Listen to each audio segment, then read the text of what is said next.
This is the case of prostate enlargement with watts.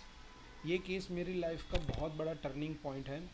और जब भी मुझे ऐसा लगता है कि मैं क्लासिकल प्रैक्टिस बहुत डीपली कर रहा हूँ और कभी कभी ये केस याद आ जाता है ना, तो मैं शॉर्ट रेमेडीज़ यूज़ करता हूँ कभी कभी। तो ये केस है सेंट का। उन्होंने मोह माया घर बार सब छोड़ दिया और वो मंदिर में रहते हैं। तो ये केस है जिसके अंदर हाइपरट्रॉफी है प्रोस्टेट की। एवरी 20 to 30 मिनट्स के बाद उनको यूरिनेशन का अर्ज होता है और 50 ml के आसपास यूरिन पास होता है और पूरी रात ये प्रोसेस चलता है और रात को बहुत ज़्यादा हो जाता है। उसे वाट्स अंकल को प्रोस्टेट के अंदर क्रॉनिक इन्फ्लामेशन है और उनको वाट्स है। और वाट्स ना येलोइश ब्लैक कलर के, येलो कलर और ब्लैकिश कलर के, और वो बहुत हॉर्नी है, ऊपर उठ के आते हैं। ऐसे यहाँ पे है, हाथों पे है, यहाँ पर है। उन्होंने 2 दफ़ा ऑपरेट किया लेकिन वो वापस आ जाते हैं। और इतना पेन, अगर टच कर लिया, छू लिया तो बहुत ज़्यादा पेन होता है, जिसे हम वेरुका कहते हैं। ठीक है।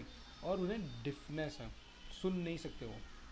तो मैंने उनसे पूछा कि क्या हो रहा है, बोले नहीं समझ में आ रहा है। तो कुछ पेशेंट एक्सप्लेन नहीं कर पाया, थर्स्ट एपेटाइट कुछ ज़्यादा नहीं मिला है।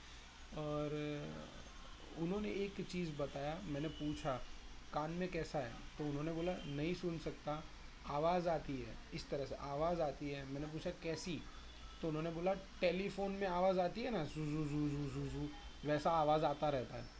इसे ना हमिंग नॉइज़ कहते हैं और ये ना पुराने फ़ोन में आता है।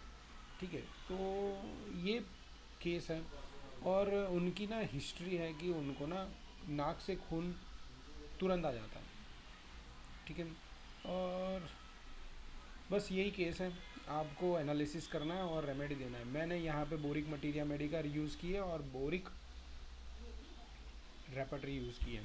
बोरिक रेपर्टरी से भी ये केस नहीं आ रहा था, मतलब ये रेमेडी नहीं आ रही थी।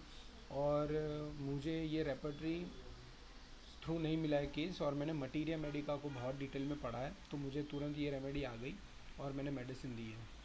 सो आप एनालाइज करो और मुझे केस की डिटेल भेजो और आप अपनी रेमेडी सजेशन मुझे करो। Thank you.